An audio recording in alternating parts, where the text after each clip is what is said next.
Olá, queridos, a paz do Senhor Jesus. Sejam todos muito bem-vindos a mais um vídeo aqui na nossa playlist, onde estamos estudando as religiões mundiais, as seitas pseudo-cristãs e também os movimentos neopentecostais. Seja muito bem-vindo e se você ainda não é inscrito, eu te convido, se inscreva, ative o sininho de notificações e não esquece de deixar o seu curtir, pois é muito importante aqui para o nosso canal.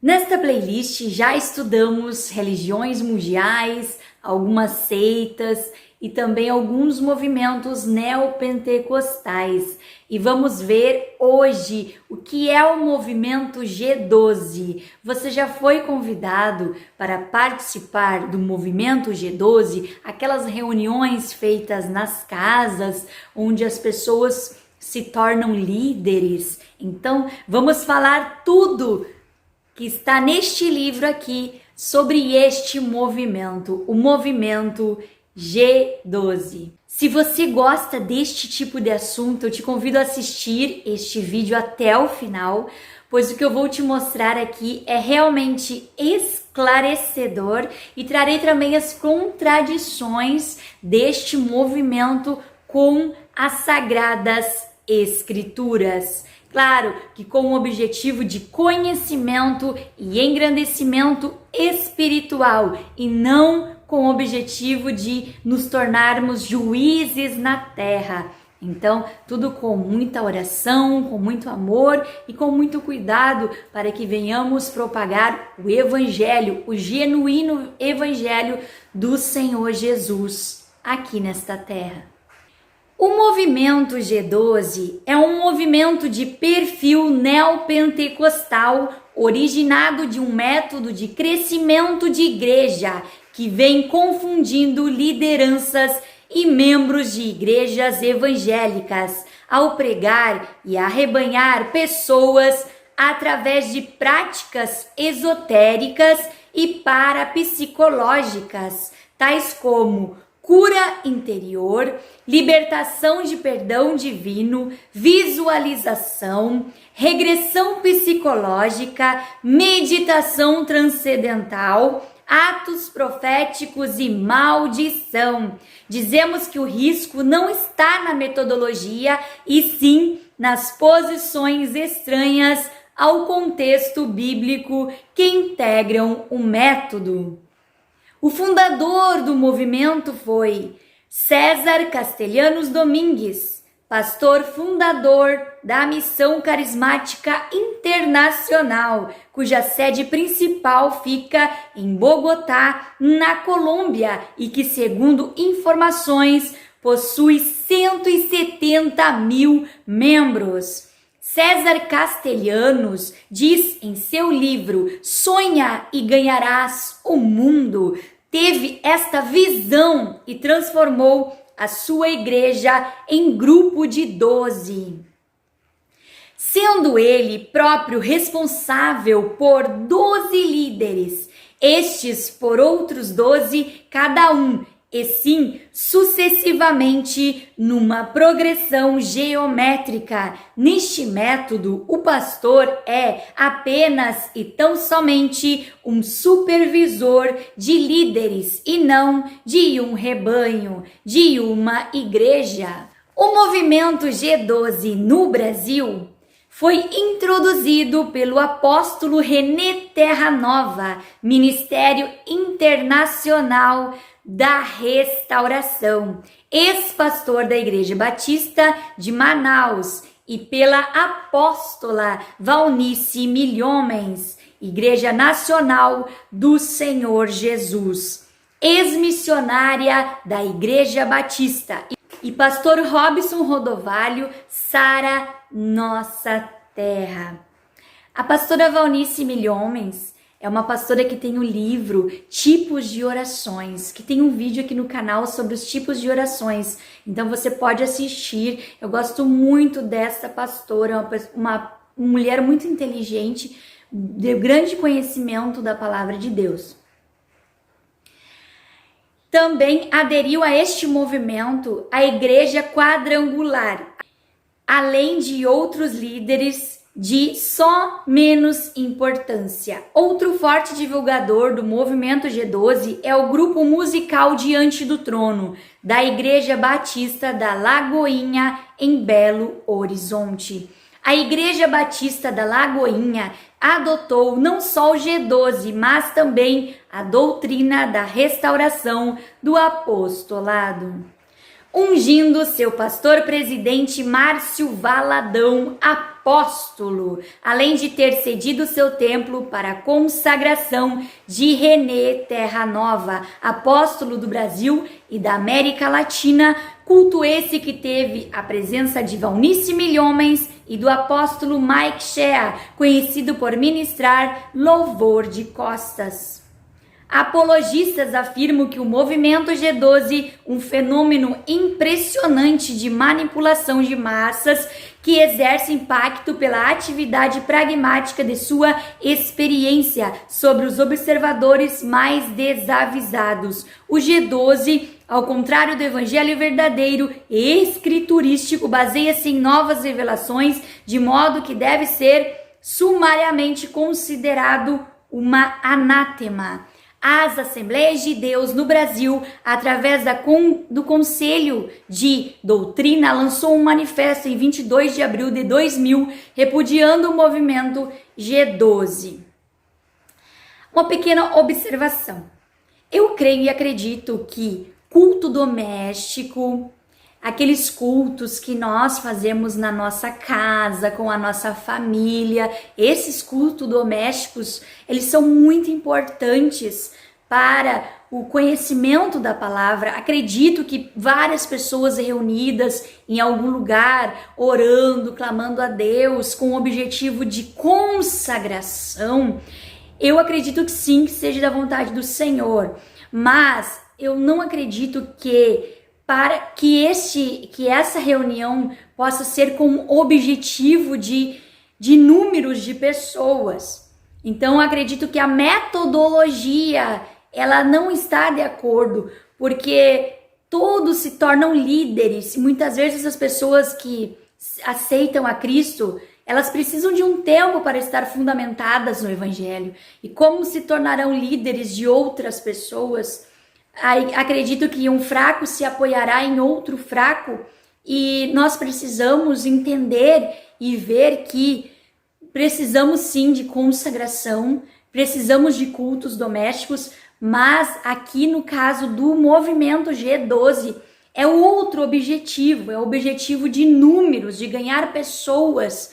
Cada 12 pessoas, cada líder ganha mais 12 pessoas. Então, acredito que a metodologia que não agrada muito, mas se consagrar, sim, eu acredito que seja muito bom a pessoa se consagrar na sua casa, mas não com esse intuito e não com esse objetivo de aumentar o número de pessoas dentro da igreja.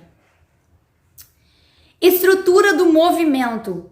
Entrevistado pela revista Profetizando Vida, o apóstolo René Terra Nova disse que a visão traz renovação. Você tem que crer no batismo com o Espírito Santo, em cura interior, quebra de maldição e maldição hereditária. São doutrinas que a gente sabe que estão dentro do nosso dia a dia.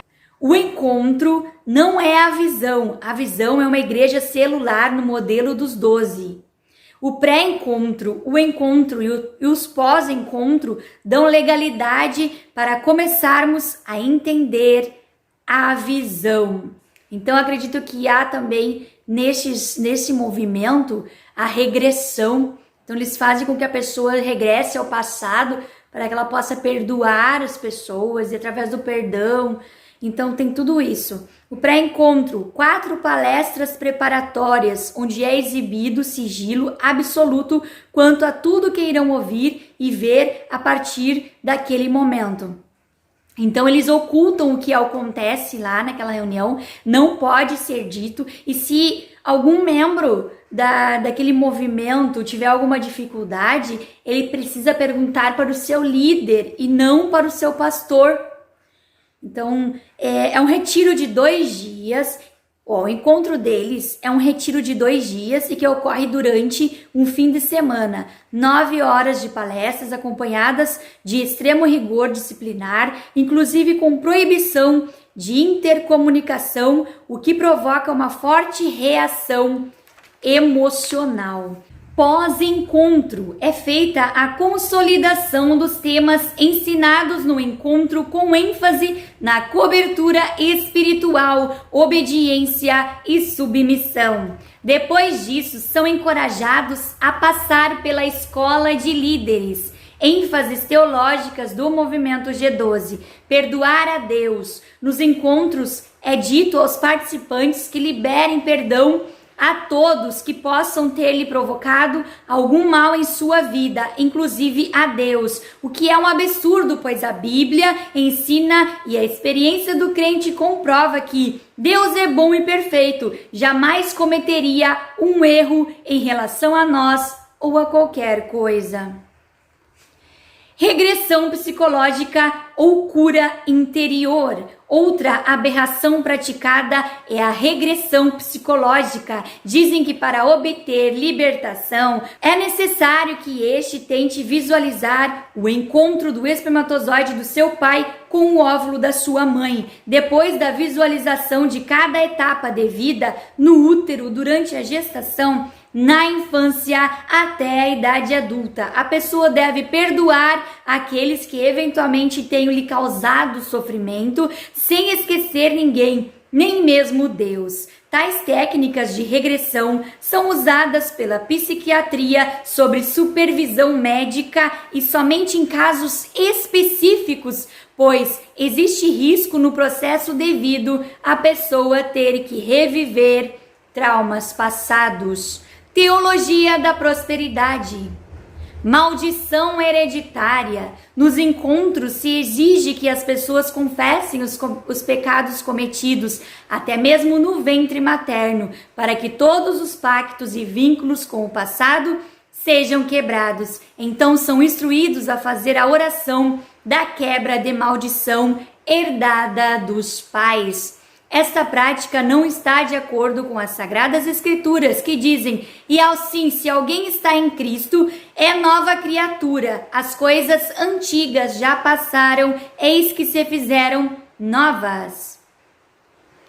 Atos proféticos, baseadas na crença de que o cristão faz ou diz, tem repercussão no mundo espiritual. Dizem que assim como Deus, pela sua palavra falada, trouxe todas as coisas à existência, nós, como sua imagem, podemos trazer coisas à existência pelo poder da palavra falada. Estes atos proféticos têm como objetivo conquistar cidades e nações para o reino de Deus. A Bíblia ensina a ganhar almas para o reino de Deus através da pregação do genuíno evangelho de Jesus Cristo e de um testemunho fiel como sal da terra e luz do mundo, e não através de declarações de posse ou de orações de reivindicação. Sobre os jejuns absurdos. O jejum e a oração são disciplinas espirituais que fazem parte da vida do crente. Porém, jejuns que algumas pessoas do movimento chamam a atenção, como por exemplo, o jejum do fermento, onde não se come nada que contenha fermento, de forma muito semelhante ao jejum dos pães asmos do judaísmo e o jejum das delícias, onde a pessoa não deve comer por certo tempo os alimentos deliciosos da sua preferência. John Piper define o jejum como fome de Deus. Quando se está jejuando, se está afirmando que a fome por Deus é mais forte que o apetite pelos banquetes desta vida. Ninguém jejua para mudar a Deus. O jejum tem como propósito a nossa humilhação, para nos convertermos a Ele de todo o nosso coração. Então, queridos, este foi o nosso estudo de hoje, o Movimento G12.